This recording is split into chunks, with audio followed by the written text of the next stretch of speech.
ओम शांति। आज है 23 सितंबर, शिव बाबा की साकार मुरली। आज बाबा कहते हैं, मीठे बच्चे, आत्मा और परमात्मा का यथार्थ ज्ञान तुम्हारे पास है, इसीलिए तुम्हें ललकार करनी है। तुम हो शिव शक्तियाँ। प्रश्न, सबसे ऊंची मंजिल कौन सी है जिसका ही तुम बच्चे पुरुषार्थ कर रहे हो? निरंतर याद में रहना, यह है सबसे ऊंची मंजिल। याद से ही कर्म भोग चुक्तु कर्मतीत अवस्था होगी। याद से ही क्या कहा है बाबा ने कि कर्म भोग भी चुक्तु होंगे और कर्मतीत अवस्था होगी। जिस माता पिता से अपार सुख मिल रहे हैं उनके लिए बच्चे कहते हैं, बाबा आपकी याद भूल जाती है। वंडर है ना, देही अभिमानी रहने का पुरुषार्थ चलता रहे तो याद भूल नहीं सकती। गीत किसने ये सब खेल रचाया? ओम शांति। भगवानुवाच्य, बच्चे अपने बाप भगवान को जानते हैं। अभी बच्चे आ करके बाप द्वारा आस्तिक बने हैं, क्योंकि बाप द्वारा बाप को जाना है, इसीलिए आस्तिक कहलाते हैं। तुमने जाना है बरोबर हम आत्मा हैं, वह हम आत्माओं का बाप है। भल कोई मनुष्य अपने को आत्मा समझते भी हो, परंतु परमात्मा को कोई नहीं जानते। जब बाप खुद आकर बच्चे पैदा करे और उनको अपना परिचय दे, तब जाने। बाप को ही अपना परिचय देना है, वह है आत्माओं का फादर। सम्मुख आकर बतलाते हैं कि तुम आत्माएं हो, मैं तुम आत्माओं का परम पिता हूँ। तुम निश्चय करते हो, यह तो कॉमन बात है। आत्माओं का बाप जरूर है। गायन भी है, आत्मा और परमात्मा अलग रहे बहुकाल। सुंदर मेला कर दिया जब सदगुरु मिला दलाल। बाप को बच्चे ही जानते हैं। बाप 5000 वर्ष बाद फिर आए हैं। जब सब बच्चे नास्तिक दुखी बन जाते हैं, एक भी आस्तिक नहीं रहता, तब बाप आते हैं। आस्तिक बनाकर फिर छिप जाते हैं, फिर कोई भी बाप को जानते नहीं। अब तुम बच्चों में ये निश्चय नंबरवार पुरुषार्थ अनुसार है। सबको पूरा निश्चय नहीं है। भल यहाँ सम्मुख बैठे हैं, जानते हैं परम पिता परमात्मा पतित पावन बाप पतित से पावन बना रहे हैं। देवताओं की तो यहाँ सिर्फ मूर्तियाँ हैं, खुद तो है नहीं। जो भी मनुष्य मात्र हैं, सिवाय तुम ब्राह्मणों के और कोई भी आत्मा और परमात्मा को नहीं जानती। हम सो परमात्मा कह देने से न आत्मा को न परमात्मा को जानते। तुम बच्चे जानते हो कि एक भी मनुष्य नहीं जो अपने को यथार्थ रीति आत्मा समझ और परमात्मा को अपना बाप समझे। लेकिन अब यह ललकार कौन करे? शक्तियों ने ही ललकार की थी, परंतु अभी तक वह शक्ति आई नहीं है जो तुम्हारे में आनी चाहिए। शिव शक्तियाँ तो मशहूर है, नामी ग्रामी है। जगत अम्बा भी शक्ति है, जगत अम्बा भी शक्ति है। अब कॉन्फ्रेंस में रिलीजियस हेड्स सब आते हैं, उन्हें भी समझाना है। बाप समझाते हैं, बच्चे तुमको तो देही अभिमानी बनना है। हम आत्मा है, परम पिता परमात्मा से वर्षा ले रहे हैं, ये निश्चय नहीं है। कोई संशय है तो ऊंचा पद पा नहीं सकेंगे। अच्छे अच्छे बच्चे भी चलते चलते माया का तूफान लगने से गिर पड़ते हैं। निश्चय बुद्धि से संशय बुद्धि हो पड़ते हैं। नहीं तो बच्चे कभी भी संशय बुद्धि नहीं होते कि हमारा ये बाप नहीं है। यहाँ ये वंडर है। कहते भी हैं परम पिता परमात्मा हम सब आत्माओं का बाप है, वह हमको पढ़ाते हैं, फिर भी बाप को भूल जाते हैं। रोज समझाते रहते हैं, बच्चे अपने बाप को याद करो तो तुम्हारे विकर्म विनाश होंगे। विकर्म तो जन्म जन्मांतर के सिर पर बहुत हैं। तुम जानते हो मम्मा बाबा जिसको ब्रह्मा सरस्वती कहते हो, वह नंबर 1 में है। वह भी खुद कहते हैं, इतना योग लगाते हैं, मेहनत करते हैं तो भी अनेक जन्मों के पाप कटे नहीं हैं, कुछ न कुछ भोगना पड़ता है।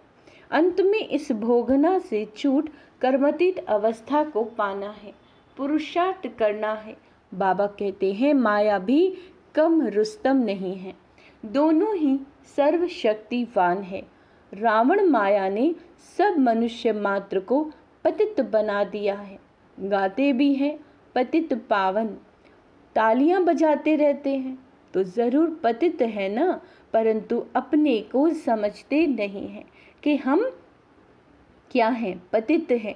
यह समझाना भी जरूरी है कि अब यह पतित दुनिया है, पावन दुनिया सतयुग को कहा जाता है। पावन दुनिया में ऐसे पतित पावन को नहीं बुलाएंगे। वहाँ तो भारत बहुत सुखी था, एक ही धर्म था। अभी तुम जानते हो परम पिता परमात्मा ज्ञान सागर है, वह इन सब वेद शास्त्र आदि के राजों को जानते हैं, वही पढ़ा रहे हैं। परंतु कोई कोई ऐसे हैं जो ये भी भूल जाते हैं। बाबा कहते हैं कि हमको परमात्मा पढ़ाते हैं, वो बच्चे ये भूल जाते हैं। बेहद का बाप हमें पढ़ाते हैं। यह नशा नहीं चढ़ता, यहाँ से बाहर घर जाने से नशा चकनाचूर हो जाता है। कोई मुश्किल है जो युक्ति युक्त पुरुषार्थ करते हैं। माया बड़ी जबरदस्त है, देह अभिमान तो नंबर 1 है। बाबा ने समझाया है अपने को देही समझो, हम आत्मा हैं, इस शरीर द्वारा हम कर्म करते हैं। अपने को बाबा कहते हैं अपने को परमात्मा तो कभी नहीं समझना। बाप कहते हैं मैं तुमको पतित से पावन बनाने आया हूँ, मुझे घड़ी घड़ी याद करो। परंतु बहुत अच्छे अच्छे बच्चे भी बाप को याद नहीं करते।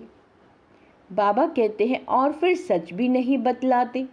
चार्ट जो लिखकर भेजते हैं उसमें भी झूठ सच चार्ट लिखते नहीं, उसमें भी क्या लिखते हैं, झूठ लिखते हैं, सच्चा चार्ट नहीं लिखते। बाबा समझाते हैं अपने को आत्मा समझो। हम आत्मा 84 जन्म पूरे कर अब बाबा के पास जाती हैं। सवेरे उठकर बाबा को याद करो तो उसका नशा सारा दिन रहेगा। मनुष्य धन कमाते हैं तो नशा रहता है ना कि आज इतना कमाया। बाबा कहते हैं मीठे बच्चे ये भी व्यापार है, धंधा है, तो उसमें कितनी मेहनत करनी चाहिए। बाबा अपना अनुभव बतलाते हैं कितनी मेहनत करते हैं। सवेरे उठ अपने से बात करनी है, अब पाठ पूरा हुआ, अभी हम गए कि गए, फिर 21 जन्म राज्य करना है। कितना मीठा, कितना प्यारा, वंडरफुल बाबा है। ऐसे बाप को कोई भी मनुष्य मात्र जानते नहीं हैं। बाप आकर बच्चों को अपने से भी उच्च ले जाते हैं और बच्चे फिर बाप को सर्वव्यापी कहे अपने से भी नीचे ले गए। इसीलिए बाप कहते हैं तुम बहुत दुखी बन पड़े हो, मैं तुम बच्चों को ब्रह्मांड और विश्व दोनों का मालिक बनाता हूँ और फिर तुम बच्चे मुझ बाप को सर्वव्यापी कह देते हो। यह भी ड्रामा में खेल है। अब बाप डायरेक्शन देते हैं, ऐसे ऐसे समझाओ। लक्ष्मी नारायण आदि देवी देवताएं 100% सॉल्वेंट बुद्धि थे, अभी नहीं है। फर्क देखो कितना है, कहाँ भारत स्वर्ग था, अभी नर्क है। यह ज्ञान कोई भी मनुष्य में नहीं है। तुम बच्चों में भी बहुत ताकत नहीं, देही अभिमान बहुत है। देही अभिमानी को तो धारणा होनी चाहिए। बाप डायरेक्शन देते हैं ऐसे ऐसे ललकार करो। आत्मा क्या है, परमात्मा क्या है, कोई को पता नहीं। तुम जानते हो हम आत्मा बिंदी है, हमारा बाप परम पिता परमात्मा भी बिंदी। वह नॉलेजफुल है, पतित पावन है, जन्म मरण में नहीं आते। हम आत्माएं जन्म मरण में आती हैं। परम पिता परमात्मा कहते मेरा भी पार्ट है, मैं आता हूँ, तुम सबको सुखी बनाकर फिर निर्वाण धाम में बैठ जाता हूँ। मनुष्य बूढ़े होते हैं तो वानप्रस्थ में चले जाते हैं, परंतु अर्थ नहीं समझते। वानप्रस्थ माना वाणी से परे स्थान। वाणी से परे स्थान, वह थोड़े ही वाणी से परे बैठते हैं। अभी वानप्रस्थी तो सब हैं। हम आत्माएं वाणी से परे रहने वाली हैं, परंतु उस स्थान को भी जानते नहीं। तुम्हारे में भी कोई कोई की बुद्धि में ये बातें हैं। देह अभिमान बहुत है, बाप को फॉलो नहीं करते। माया भी बहुत प्रबल है। आत्मा और परमात्मा के संबंध को कोई भी नहीं जानते, बाप के संबंध को ही नहीं जानते। तुम भी घड़ी घड़ी भूल जाते हो। बाप का बनकर बाप को पूरा याद करना चाहिए ना। कहते हैं बाबा घड़ी घड़ी याद करना भूल जाता हूँ। अरे तुम माता पिता को याद करना भूल जाते हो। निरंतर याद करने की ही मंजिल है। जिस माता पिता से स्वर्ग का वर्षा ले रहे हो, तुम उनको भूल जाते हो। वंडर है, माता पिता तो एक ही हैं। बाप कहते हैं, क्या कहते हैं? मैं ही तुम्हारा माता पिता हूँ। यह है बड़ी गुह्य बात। क्या ही समझते हैं जगत अम्बा माता है, परंतु नहीं, वह तो साकारी है। बाबा कहते हैं तुम माता पिता गाते हो निराकार को। ये सब बातें पहले नहीं बतलाते थे। दिन प्रतिदिन गुह्य बातें सुनाई जाती हैं। कोई भी बात न समझा सको तो बोलो बाबा ने अर्जुन सुनाया नहीं है। बाप से पूछेंगे। दिन प्रतिदिन बहुत नई नई पॉइंट्स मिलती रहती हैं। नॉलेज तो बहुत बड़ी है, समझने वाले कोई समझे। पढ़ते पढ़ते थक जाते हैं, बाबा को लिखते हैं मैं नहीं चल सकूंगा, तंग हो गया हूँ। तंग होकर पढ़ाई को छोड़ देते हैं, विकार में चले जाते हैं तो पढ़ाई छूट जाती है। यह पढ़ाई ब्रह्मचर्य की धारणा से ही होगी। अगर ब्रह्मचर्य को तोड़ा तो धारणा नहीं हो सकेगी। दूसरे को कह नहीं सकेंगे कि काम महाशत्रु है। बुद्धि का ताला ही बंद हो जाता है। मंजिल बहुत ऊंची है। सन्यासी तो ग्रस्त धर्म को छोड़ भाग जाते हैं, वो है हठ योगी सन्यासी, और ये है राजयोगी। बाप ही आकर राजयोग सिखलाते हैं। हठ योगी कभी राजयोग नहीं सिखला सकेंगे। यह बात पूरा समझाने का ढंग नहीं आया। उन्हों का है हठ योग संन्यास, वह पतित को पावन बना नहीं सकते। तुम्हारा है बेहद का संन्यास, वह है हद का संन्यास। तुम्हारी बुद्धि में है कि हमारे 84 जन्म पूरे हुए, अब हम वापस जाते हैं। यह बेहद का संन्यास बुद्धि से किया जाता है। उनका है हठ योग कर्म संन्यास, तुम्हारा है राजयोग कर्म योग, जो भगवान ने सिखलाया। अभी तुम अच्छी रीति समझा सकते हो। वह है हठ योग और ये है राजयोग। शिव को भी कोई समझते नहीं। जैसे आत्मा बिंदी, वैसे शिव भी बिंदी। बिंदी का निशान भी भ्रकुटी में ही दिया जाता है, और कोई जगह बिंदी नहीं देंगे। भ्रकुटी में ही बिंदी दी जाती है।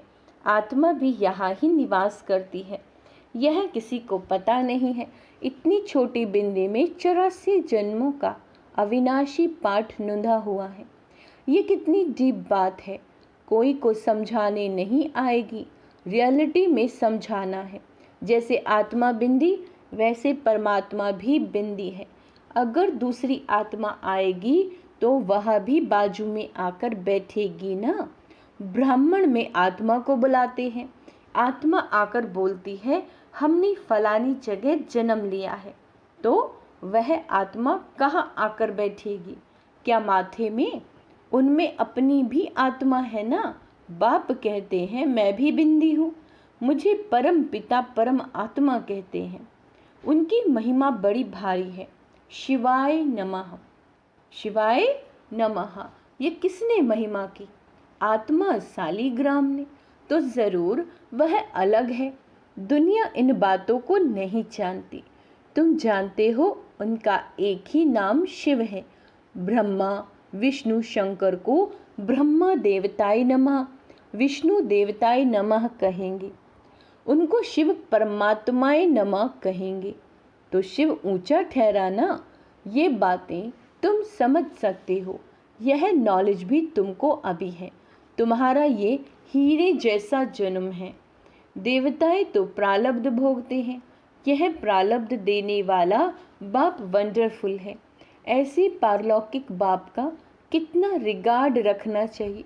बुद्धि योग इस ब्रह्मा में नहीं, उसमें रखना है। वह बाप पढ़ाते हैं इस द्वारा। ये शरीर लोन लिया। सारी सृष्टि में कितना बड़ा मेहमान है। शिव बाबा परम धाम से आते हैं। कितना बड़ा भारत का मेहमान कहाँ से आया हुआ है। उन मिनिस्टर आदि की कितनी इज्जत होती है। यह गुप्त वेश में कितना बड़ा मेहमान पतितों को पावन बनाने आया है। अच्छा, मीठे मीठे से केला दे बच्चों प्रति माता पिता बाप दादा का याद प्यार और गुड मॉर्निंग। रूहानी बाप के रूहानी बच्चों को नमस्ते। हम रूहानी बच्चों की रूहानी बाप दादा को याद प्यार गुड मॉर्निंग नमस्ते मीठे बाबा, शुक्रिया बाबा, शुक्रिया। बाप धारणा के लिए मुख्य सार क्या है आज? पहला है सवेरे सवेरे उठ याद में बैठ। सवेरे सवेरे उठकर याद में बैठ कमाई जमा करनी है। क्या करनी है? उसमें अपने आप से बातें करनी है। देही अभिमानी रहना है। दूसरा, राजयोग कर्म योग सिखलाना है। कभी भी तंग होकर पढ़ाई नहीं छोड़नी। बाप का रिगार्ड जरूर रखना है। वरदान, बाप समान बेहद की व्रति रखने वाले मास्टर विश्व कल्याणकारी भव। बेहद की व्रति अर्थात सर्व आत्माओं के प्रति कल्याण की व्रति रखना, यही मास्टर विश्व कल्याणकारी बनना है। सिर्फ अपने व अपने हद के निमित्त बनी हुई आत्माओं के कल्याण अर्थ नहीं, लेकिन सर्व के कल्याण की व्रति हो। जो अपनी उन्नति में, अपनी प्राप्ति में, अपने प्रति संतुष्टता में राजी होकर चलने वाले हैं, वह सर्व कल्याणकारी है। लेकिन जो बेहद की व्रति रख बेहद की सेवा में बिजी रहते हैं, उन्हें कहेंगे बाप समान मास्टर विश्व कल्याणकारी। स्लोगन है, निंदा स्तुति मान अपमान हानि लाभ में समान रहने वाले ही योगी तो आत्मा है। अच्छा, ओम शांति। तो आज का स्वमान अभ्यास करेंगे। मैं योगी तू आत्मा हूँ। क्या हूँ मैं? योगी तू आत्मा हूँ। मैं विश्व कल्याणकारी आत्मा हूँ। तीसरा स्वमान है, मैं कर्म योगी हूँ। चौथा है, मैं निश्चय बुद्धि आत्मा हूँ। ओम शांति।